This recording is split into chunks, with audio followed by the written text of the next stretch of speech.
What is up, everyone, and welcome to another edition of The Danny Show. I'm your host, Daniel Cody, giving you commentary and reviews on all things wrestling. Before I get started, let me send a special shout out to one of the newest subscribers, George Rivera. Thank you so much for joining the channel. Now, with that being said, let's talk about tonight's episode of Monday Night Raw.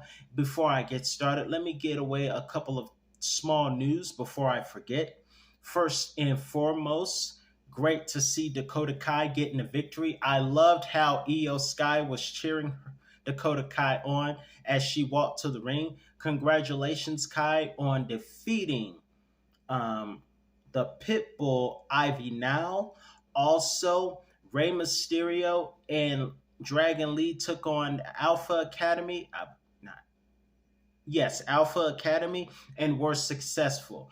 I believe it was, I don't know who it was, but either Corey Graves or Michael Cole stated that Rey Mysterio is timeless. Hopefully, Tony Storm is not offended by that because both of them are timeless. Speaking of Tony Storm, that match, if you have not seen it, you got to check out that match between Tony Storm and Mariah May. I have never seen two women have such a bloody great match. I enjoyed it.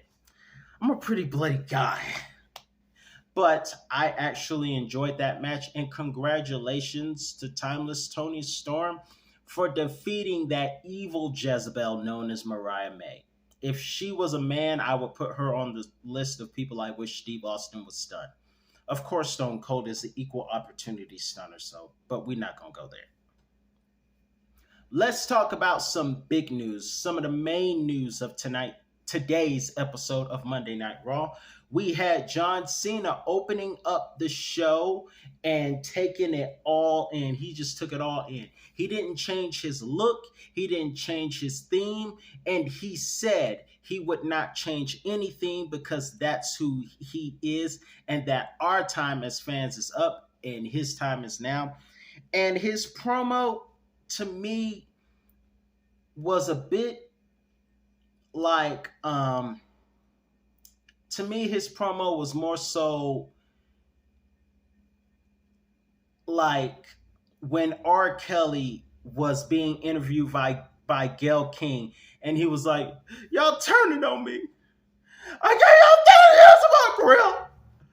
30 years of my career. And y'all trying to kill me. You're killing me, man. Y'all killing me with this." It was kind of like that with John Cena when he was saying how all I ever did was try to entertain you guys and make a whole bunch of wishes, which CM Punk alluded to in his promo after Elimination Chamber. But after his Elimination Chamber promo, during today's promo, John Cena kept saying, "I gave you guys more so 25 years of my career." Doing that impersonation made me cough. He said, "I gave y'all 25 years. I did everything to get you guys to like me. I kept winning and winning and winning and winning and winning." Some might say, including Roman Reigns in 2017, that John Cena kept burying and burying with the golden shovel. I have always been a fan of John Cena. I was one of the people chanting for John Cena while everyone else was chanting Cena sucks.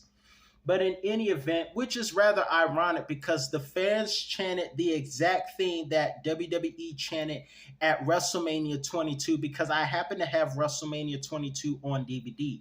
And yesterday I watched the full WrestleMania 22, which they won't put on because Chris Benoit was there. And the fans were very hostile to John Cena, which is part of the point of what he talked about tonight. And he said, "You guys get nothing. I'm not changing anything. I'm not changing my looks, nothing. This is who I am. And you guys should be ashamed of yourselves. You don't get anything. You don't deserve it."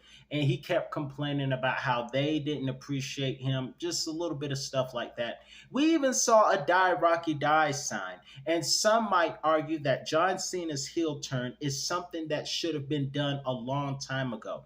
Roman Reigns finally gave in and decided to do his heel turn, which turned him into a better babyface with the OTC. Although Cena claims he's not babyface nor heel, just human. Although kind of what he said made sense because you can only be good for so long before you finally just snap. Michael Cole got real personal, even calling John Cena a whiny something that I will not repeat.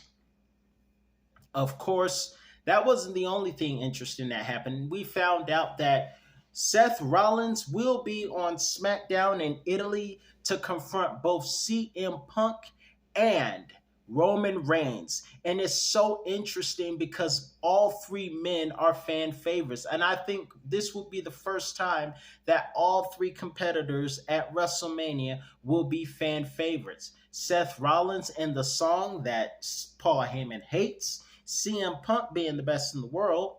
Fans love him since he came back. And Roman Reigns turning backface, becoming the OTC. So that's not the only time we're going to get a threesome where everyone's a favorite. We have Bianca, Rhea, and Io Sky. It was a contract signing that turned into a wild card with Rhea Ripley, which is fair considering the fact that Rhea Ripley has what is called a rematch clause, right? So to have threesomes in Las Vegas, that's interesting. But in any event, let's keep this thing PG. We have Rhea. I want to see Rhea, Io, and Bianca. That will be the only time I will ever endorse a threesome. But in any event, moving forward, we have two triple threat matches where all guys, or should I say the men and the women, all of them are fan favorites. No one is heel. This is interesting. And also we have, of course, our triple threat not the triple threat, but our main event. Braun Breaker versus Finn Balor for the Intercontinental Championship. It was a good match. Of course, there is dissension going on in the Judgment Day because Finn Balor is realizing what Michael Cole knew all along, and that is that Simp 19 Dominic is a snake. Of course, the match ended with Braun Breaker being victorious and the Judgment Day attacked, only to be aided by Penta, who had an opening match with Ludwig Kaiser. And also, congratulations to Jey Uso for picking up the quickest victory. This gives me vibes to the first WrestleMania when King Kong Bundy won in very quick fashion. One of the quickest victories in WrestleMania history. Besides the final boss beating Eric Warren, which ironically saw John Cena and The Rock align against the Wyatt family. The whole time Bray Wyatt was right when he called John Cena a liar. But in any event, I thought I wanted to see AJ Styles, who we saw earlier tonight with Karrion Kross, but I thought I wanted to see AJ Styles versus Braun Breaker at WrestleMania. I still want to see those two Georgia Bulldogs go at it, but we might get Braun Breaker versus Penta at WrestleMania. Who knows? I know I'm looking forward to seeing Cody Rhodes, who owned John Cena for a second, saying, "Don't bring this whiny biscuit to WrestleMania." Now, the promo wasn't as heated as the pipe bomb with CM Punk 48 hours after the Elimination Chamber. It wasn't exactly what I expected, but it was okay.